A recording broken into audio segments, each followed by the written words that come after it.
बिस्मिल्लाहिर्रहमानिर्रहीम। देखती आंखों सुनते कानों, आप सबको प्राइम ग्लोबल का सलाम। अल्लाह ताला से दुआ करती हूँ कि आप सब अपने घरों में आबाद रहें। आज की जो वीडियो है, आज जी मैं आपके साथ करती हूँ जी अपनी ज़िंदगी के कुछ तजर्बात शेयर करती हूँ। तो आज जी मैंने बनाई है खीर। तो अभी जो मेरी बेटी है ना, वो जी खीर में ला रही है चम्मच को और ये कर रही है उसे ठंडा। तो खीर हो रही है जी ठंडी। साथ में जी हमने बादाम भी काट दिए हैं और साथ जी हमने बाउल भी निकाल दिए हैं, ताकि अभी जी सबके घरों में ना मुस्तफा जाएगी और मुस्तजाब और सबके घरों में जी खीर देकर आएंगे। तो आज मैं आप लोग को बताऊं कि खीर मैंने बनाई क्यों है। हमारे पड़ोस में अक्सर वो लोग रह रहे होते हैं जो बच्चों के लिए, उनकी तालीम के लिए आगे पीछे से दूर दराज के गांव से रिहाइश पजीर होते हैं, ताकि बच्चों के पढ़ सकें बेहतर फ्यूचर के लिए।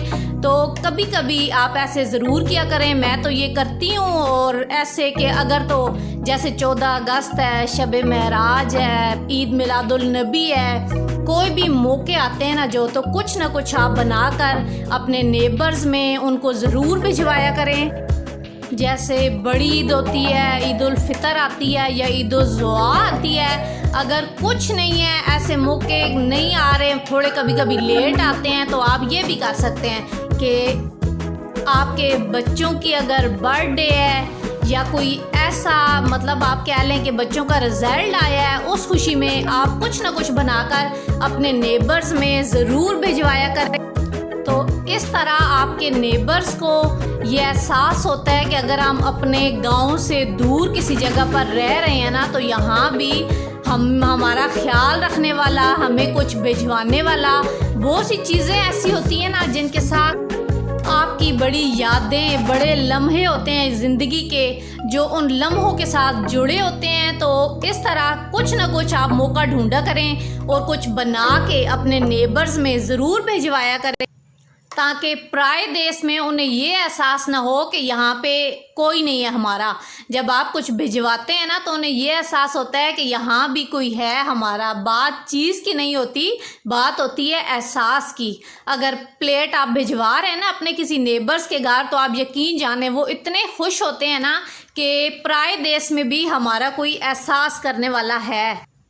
तो आज ही बस इसीलिए मैंने अपने नेबर्स को खीर भिजवाऊंगी। खीर जी मेरी बन गई है, मुस्तफा कर रही है जी खीर को ठंडा। अभी मैं बाउल में डालूंगी और इन्हें देकर भेजूंगी सबके घरों में। तो खीर मैं बनाती कैसी हूँ, खीर में मैं ऐसे करती हूँ कि आधा डालती हूँ मैं खुला दूध डालती हूँ और आधा जी मैं इसमें डालती हूँ नीडो। तो उससे क्या होता है कि खीर का जो टेस्ट होता है ना, बिल्कुल जो शादियों वाली जो खीर होती है ना, जो तरामियों में अक्सर शादियों में होती है और बड़े मज़े की लगती है सबको, तो उससे जी खीर का जो टेस्ट है ना, बड़ा यम्मी सा आता है। तो मैं तो नारियल नहीं डालती खीर में, सिर्फ मैंने मेवे डाले हैं अभी, और बाद में डाल दूँगी जी बादाम। और अंदर मैं डालती हूँ थोड़ा सा बादाम ऐसा, उससे बड़ा अच्छा सा फ्लेवर आता है। मेरी बेटी जो है तो ये जी अभी कहती है कि मैंने बाउल में खीर डालनी है। तो मुस्तफा जी अभी देखें तो बाउल में डाल रही है जी खीर। तो मेरी बेटी जो है तो वो आप देखें जी बादाम के साथ जी डेकोरेट कर रही है, बाउल के ऊपर जी बादाम डाल रही है। तो आज जी बादाम भी मैं खीर बनाने लगी हूँ ना, तो मेरे दोनों जो है ना, मुस्तजाब और मुस्तफा जी, इन्होंने ना बादाम मुझे छील के दोनों ने दिए हैं, तोड़े हैं जी। तो फिर जी अभी ये देखें ये ऊपर डाल भी रही है जी, कहती है मैंने जी बाउल को डेकोरेट करना है ना। तो ये देखें जी ये खीर के बाउल जो मेरे रेडी हो गए हैं। तो ये है जी बाउल मेरे नेबर्स के लिए। अभी ये साथ साथ खाली होके आते रहेंगे ना, क्योंकि ये वाले जो बाउल हैं तो ये मेरे पास 6 ही हैं, तो खाली होके आते रहेंगे। तो फिर मैं डाल के ना तो बाकी भिजवाती रहूँगी। तो आज की जी मेरी वीडियो आप सबको कैसी लगी है, पसंद आए तो लाइक, शेयर और सब्सक्राइब करना मत भूलिएगा। आज तक के लिए इतना ही, फिर मिलूँगी किसी नई वीडियो के साथ। तब तक अपने घरों में खुश रहें, आबाद रहें, हंसते रहें, मुस्कुराते रहें। अल्लाह हाफिज़।